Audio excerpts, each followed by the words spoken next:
So we have a budget shortfall from COVID. We know this. Mhm. Washington doesn't have a tax problem. It has a spending problem, right? Doesn't have a revenue problem, has a spending problem. Spending, you've talked a lot about this. State spending has almost doubled underneath Jay Inslee over the last 8 years.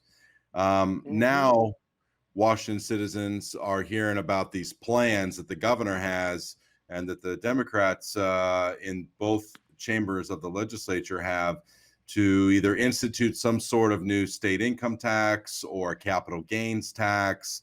These are things that Washington citizens have resoundingly rejected, 13 times? So something like that.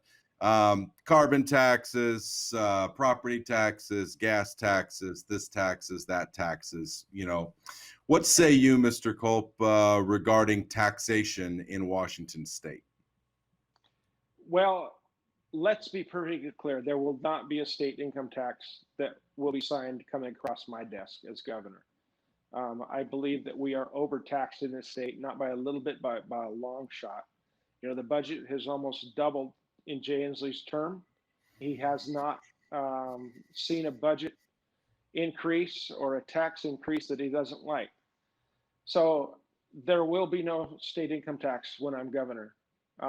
I don't know how many times he's raised taxes. 33. But it's been a lot. 33 times. Yeah. Thank you very much. Yeah. 33. Even after promising, right, before his election that he would not raise taxes. Yep. So what we need to do, we need to cut spending. Obviously, that's what we would do if we were running a business like I used to run. If your income gets cut down, you stop the bleeding, right? Yeah. So politicians like Jay Inslee, they always want to talk about, I'm going to implement across the board cuts. Well, that's the lazy person's way to cut a budget, right? We need to look at line items and figure out where we can cut. And some of the line items might need a slight increase from one of the other cuts, but you don't do across the board cuts. You don't do that in private business. You don't do that in your family budget, right? Imagine a business, you're producing a product, you've got crews doing jobs, and your income gets cut. And you said, well, I'm just going to do across the board cuts on everything. I'm going to reduce the budget on all my line items by 10%. Well, what does that do? That cuts your advertising budget, which you need to get more jobs. Yep. That cuts your fuel budget, which you need to get your crews to the job sites. So it's like, doesn't make any sense in the real world, but that's a politician's easy way out. Sure. I'm not going to take the easy way out. I'm going to work with the legislators, and we're going to look at the line items and dig deep into this and reduce government spending. Every department head that I appoint to head the departments in the state are going to have the same mindset that I do on government, that it is the servant of the people. It's not the people's master. And we need to manage the state's money, the people's money, like it was our own, like it was our business and our life depended on it. Because that's what it's really like in the real world that Jay Inslee's never worked in. When you're running your own business, it's life or death. If you don't find work, if you don't find ways to save money, your family doesn't eat. You don't pay your bills, you lose your house, you lose your truck. That's real world implications for managing things badly. Jay Inslee doesn't know that risk. He's dealing with everybody else's money. And we need to look specifically at things that we can cut and look deep. Don't just make across the board cuts. So one of the major concerns, Mr. Culp, that people have had is one specific tax, property taxes.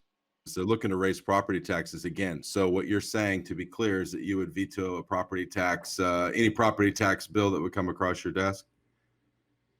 I have 3 tests for any bill that comes across my desk. Number 1, is it constitutional? Because the Constitution is the rule book for our government, right? That defines what our government can and can't do. It doesn't tell us what we can and can't do. It tells our government what it can and can't do.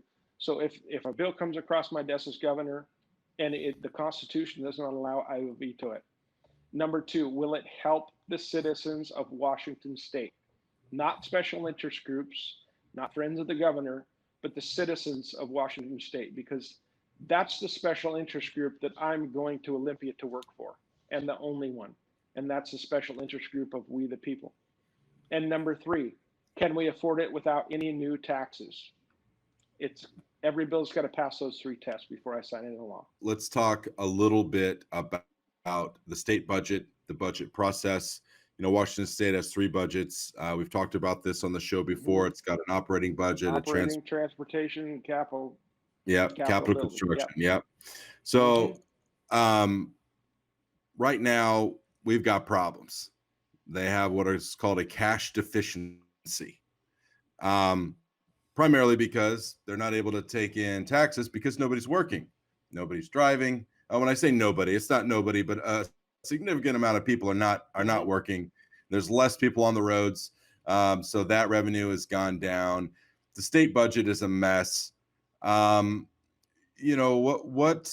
we going to do about this? Where are you on the state budget, the budget process?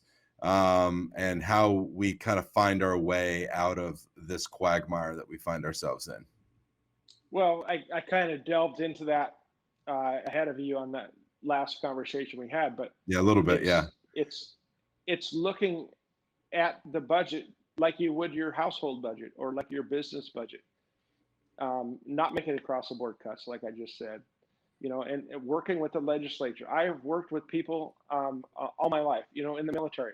I worked with people, it didn't matter their political affiliation or anything, right? As a business owner, I dealt with people, liberals, conservatives, Republican, Democrat, and as a police officer, the same thing. I can work with people from across the political aisle, keeping those three tests in mind for any bill that comes across my desk.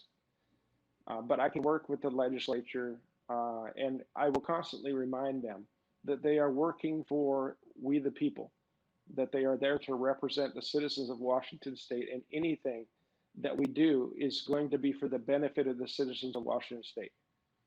So I will definitely be working with the legislature to get control over the spending, and I also will have my department heads that will be going through their departments, making any cuts that they can to save money.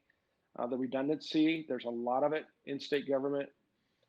Some departments partially or fully could be moved into one, in order to eliminate the duplication of the processes, make it more efficient, just like you would if you were coming into a business, and make it more efficient, make it leaner, so that it's not sucking up so much money from the citizens.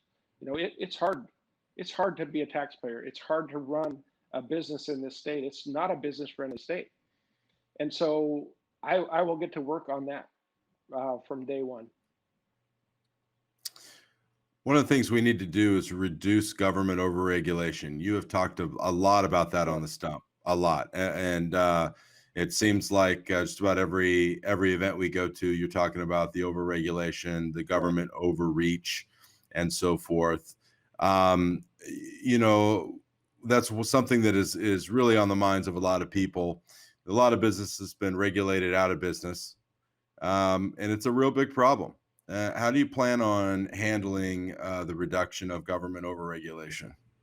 Well, that's something that I dealt with all the time as a small business owner for over 20 years working out of Olympia. And that's the most frustrating thing is the regulations. That there's law in this state, right? That's the Constitution, that's RCWs, which RCWs is the Revised Code of Washington. Those things are passed by the legislature, they're signed by the governor.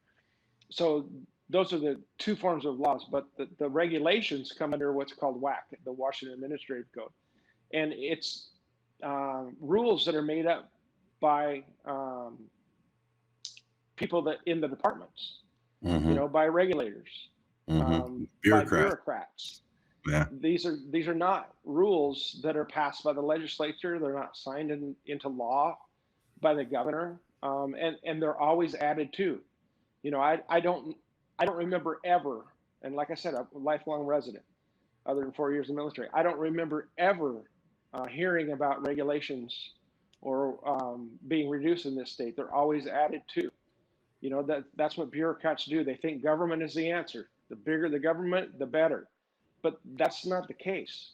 You keep adding these regulations, these whacks, and it becomes more and more burdensome for businesses, especially small businesses, to do business in this state. It takes money out of people's pockets. It adds regulations that um, we don't need. It's like a huge giant octopus that is just wrapped its tentacles around businesses, and it keeps growing and squeezing tighter and tighter. So we need to reduce that regulatory burden on our businesses and on our families. And I'll start doing that day one, because it doesn't take legislative approval, or they don't have to pass it and the government sign it to get them in place. It doesn't take that in order to get them out. So we're going to be working on that, and I would definitely support. On any new regulations, we obviously need to get rid of old ones first.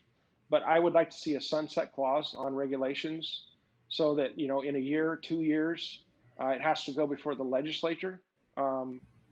In order to become law, and have the people's representatives look it over before it becomes permanent, if it ever does become permanent. But a sunset clause that maybe in a couple of years, these regulations go away unless the legislature says, no, we need to keep this.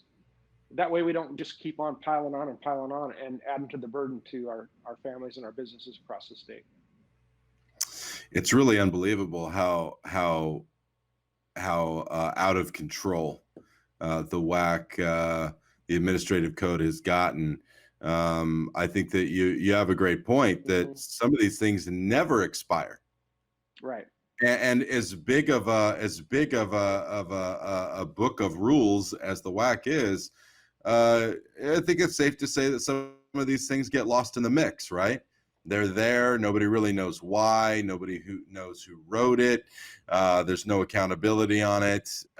So day one, what you're saying is that you're going to get in there and kind of dig through that stuff, have a team of folks dig through that and determine what can go. And not even starting day one. We're going to start looking at that as soon as I'm declared the winner in November. That's fantastic. And then we'll have a nice list to get rid of on Inauguration Day.